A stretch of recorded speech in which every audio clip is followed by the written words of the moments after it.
आशा ही जीवनर ज्योति। आशा मरीचिका नुहे, सुगुण परी आशा सकारात्मक, अभिलषित किंतु अप्राप्त को प्राप्त कराई था। आशार यात्रा पथ दीर्घ और धैर्यपूर्ण। प्रभु श्री रामचंद्रंकु दीर्घ अपेक्षा परे प्राप्त होइथिला आशाई सबरी। दुखद स्थिति रे सुखर छाई खेलाई दिए आशा।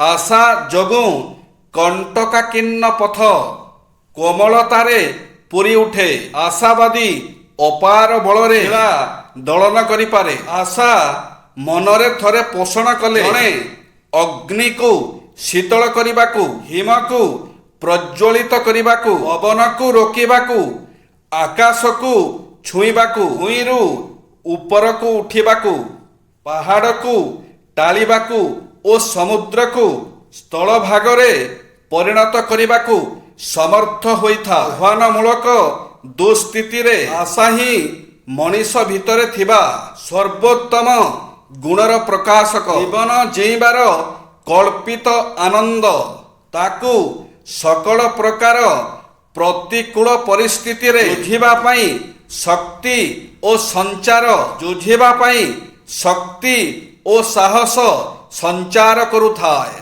दुर्भाग्यर मुख्य कारण मंदिररू आसीबा परे पाद धोइबा, डबा किंबा पॉलिथिन रे भगवानंकु प्रसाद अर्पण करिबा, अवदाह शोभायात्रा अतिक्रम करि जिबा, पर्स रे मुद्रा एवं नोट एकाठी रखिबा, लोकंक शबदाह भोजिरे भोजन करिबा।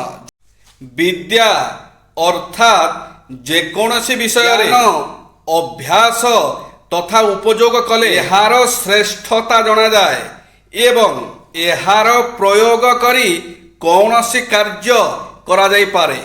शिशु ठारू वृद्ध पर्यंत जेकोसी लोकर आचरणरू तांकर वंश परिचय एवं शिक्षा, सभ्यता और संस्कारर आभास मिले। विद्या बुद्धि तथा मानविक गुणावलीरू जेकोसी व्यक्तिर मनुष्यत्वर परिचय मिले। मनीषर क्रोध तार चाहाणीरू जानी हुए।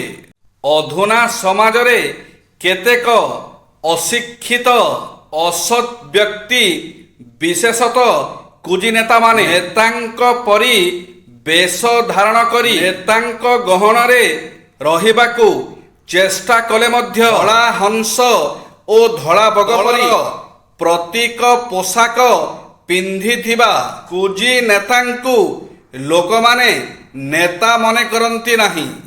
मर्यादा संपन्न व्यक्तिंक सहित राजा सुसंपर्क रखंती। सेमाने राजांक प्रति अनुरक्त होई सारा जीवन एवं अंतिम काल पर्यंत विपद ओ संकट समय रे मध्य त्याग करंती नाही। जय श्री जगन्नाथ।